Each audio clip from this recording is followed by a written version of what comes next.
என்ன வேணும்? சரி சரி சரி சரி சரி. ஏய் நல்லா பேசுறதுல அப்படி பழகி வச்சிருக்கீங்களோ? ஆனா எல்லார்கிட்டயும் பழகுது.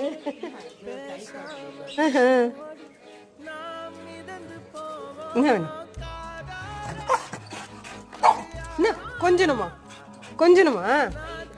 கை எடுக்க கூடாதா? கை எடுக்க கூடாதா? இன்னும் வித்தியாசமா இருக்கிற நீங்க. கை எடுக்க கூடாதாடி? தங்கம் எடுக்கக்கூடாது. இன்னைக்கு கை எடுக்க கூடாதாப்பா?